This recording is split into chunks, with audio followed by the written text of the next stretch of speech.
Salut la famille, j'espère que vous allez très bien. Il y a de cela quelques années en Afrique, l'e-commerce et le dropshipping sont donc deux business en ligne qui suscitent l'intérêt de plusieurs personnes, notamment les jeunes africains. Mais malheureusement, 95% de ceux qui se lancent dans ce business échouent lamentablement, faute d'information. Alors, dans cette vidéo, je vais prendre le soin de vous dire les vérités dont vous avez besoin avant de savoir s'il faut se lancer dans l'e-commerce ou pas. Alors, si vous ne me connaissez pas, je suis Alain Roland. Je suis e-commerçant, entrepreneur et gestionnaire d'entreprise. Et dans cette vidéo, nous allons décortiquer toute la vérité autour du e-commerce et du dropshipping. Merci de me retrouver.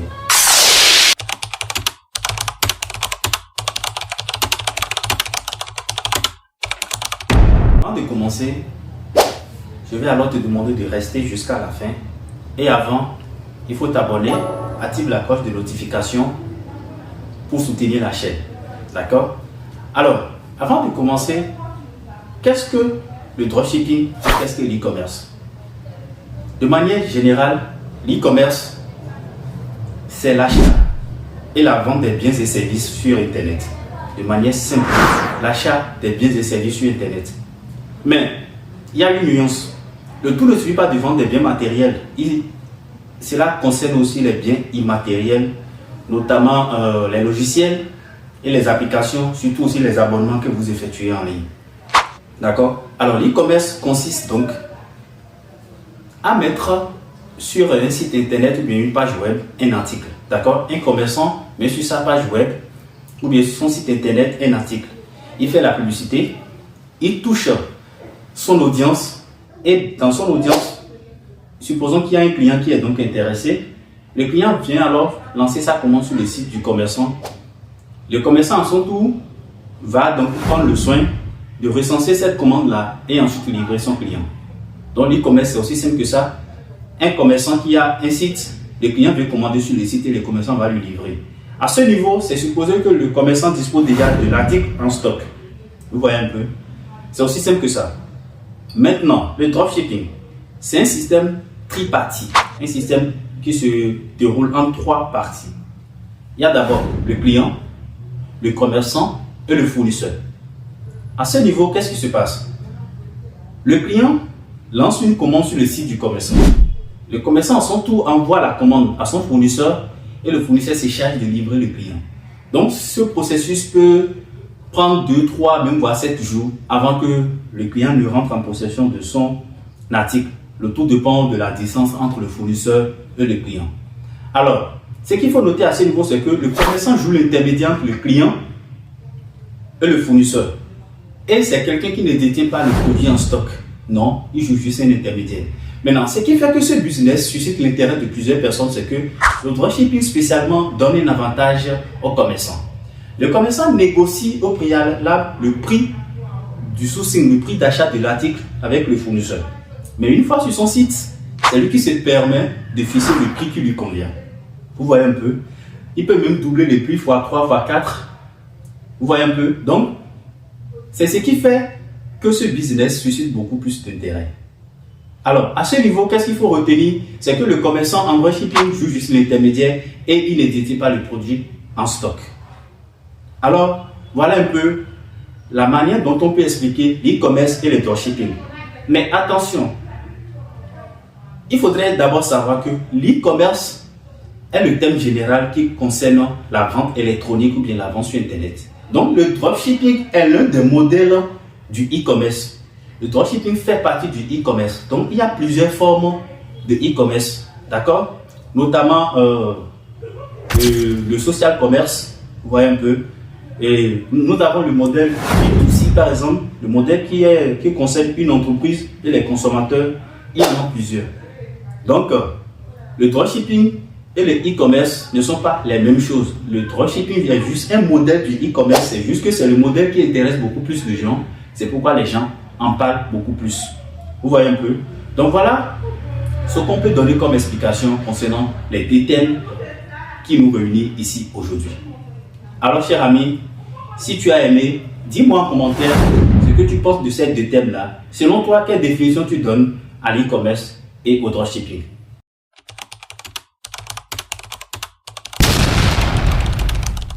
Eh bien, la question qui se pose maintenant est de savoir s'il faut faire l'e-commerce ou le dropshipping depuis l'Afrique ou bien en étant en Afrique.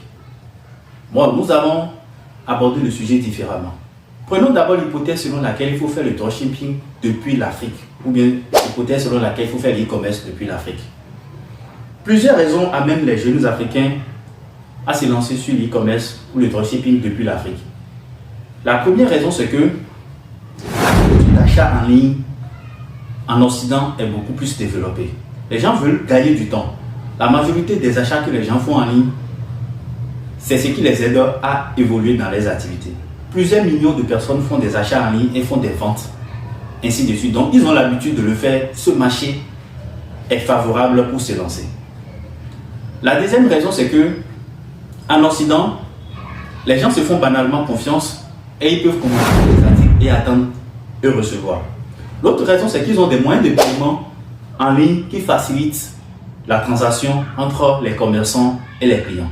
Ce qui fait que l'Occident constitue un moyen idéal ou bien constitue un marché idéal pour se lancer en e-commerce ou en dropshipping.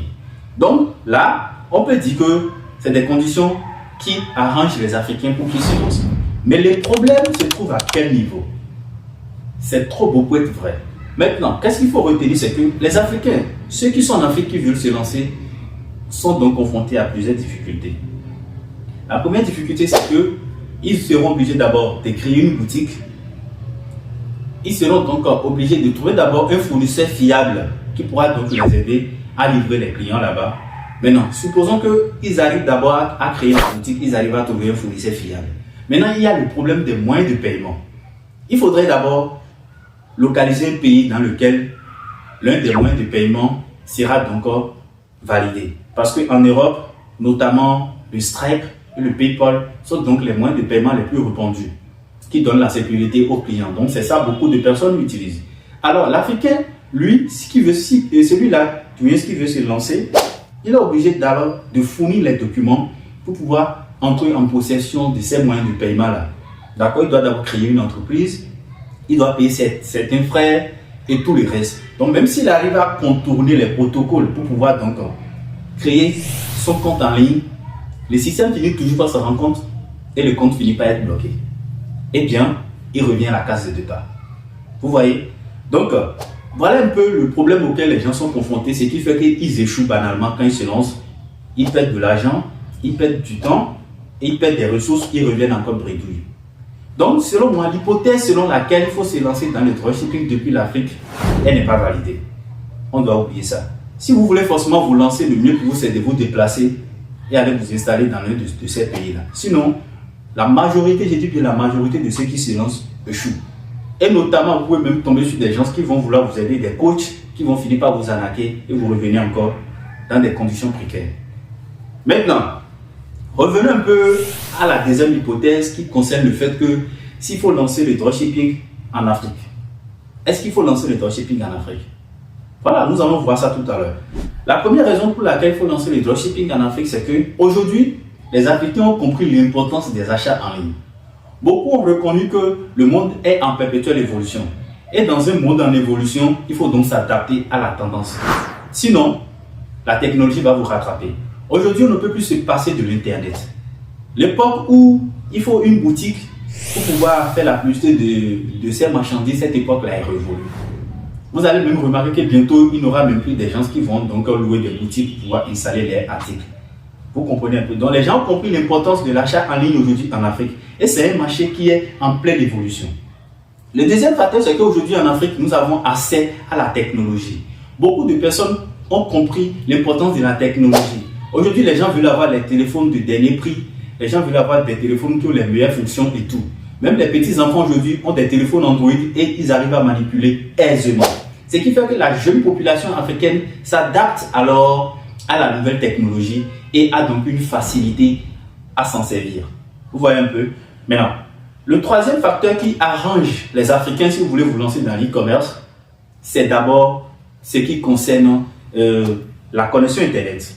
Il n'est plus question d'avoir des difficultés à propos des connexions Internet aujourd'hui. les réseaux GSM aujourd'hui qui sont pratiquement en Afrique sont en train de lutter pour ça, que ce soit Orange Money, MTN, Move Money, Celtis, il y en a en pagaille qui font tout pour pouvoir mettre la connexion à un niveau optimal pour les abonnés. On a aujourd'hui des fibres optiques qui passent un peu partout dans les pays. La connexion aujourd'hui n'est plus un problème pour la majorité des pays africains, ce qui facilite alors les interactions entre les abonnés sur Internet et ce qui favorise les achats sur Internet.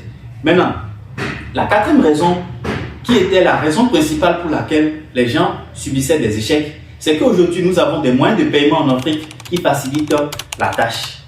Il y a plusieurs moyens de paiement aujourd'hui, les mobile money, qui ont beaucoup plus révolutionné la chose. Aujourd'hui, vous pouvez faire des paiements inter-États, des paiements rapidement sans pour autant vous casser la tête. Et vous avez donc un système qui trace votre transaction et tout le monde est à l'aise. Donc, ces conditions montrent aujourd'hui que l'e-commerce et le dropshipping est donc favorable en Afrique. Alors, si vous voulez vous lancer, c'est maintenant qu'il faut s'y lancer. Parce que le marché est en pleine évolution et c'est maintenant qu'il faut s'installer. Vous comprenez un peu? Sinon, aujourd'hui, par exemple, vous pouvez utiliser un petit budget en Afrique et lancer votre publicité. Mais en Europe, vous ne pouvez pas lancer une publicité par jour, par exemple, et utiliser un budget de $10 et avoir des résultats satisfaisants. Pas du tout.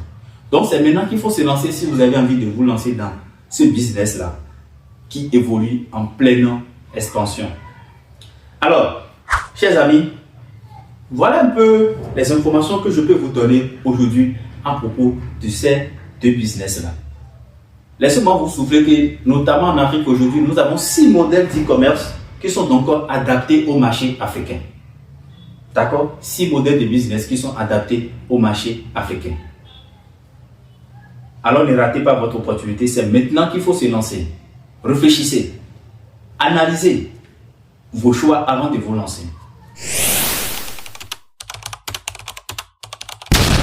Alors, la question qui se pose maintenant est de savoir comment est-ce qu'il faut faire pour se lancer dans l'e-commerce en Afrique pour ne pas échouer. Comment faire? C'est là la question principale. Eh bien, pour répondre à cette question, je vous dirais qu'il y a 2 possibilités que vous pouvez choisir. Vous avez le choix. La première possibilité, c'est de vous faire former vous-même. C'est votre auto-formation. Alors, cela consiste donc à faire des recherches, lisez des livres, suivre des tutos, c'est très intéressant.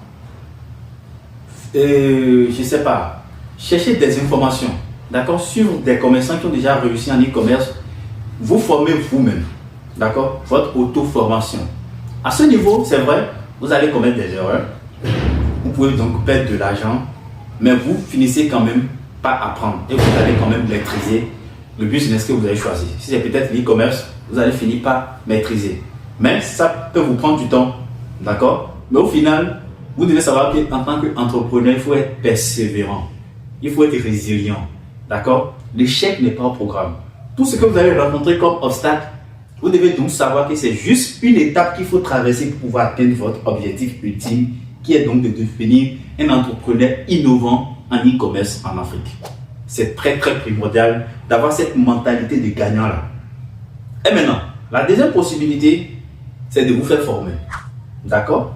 Vous payez une formation, vous suivez un coaching personnel et vous faites le nécessaire pour pouvoir suivre tout ce qui est dit dans la formation et les appliquer.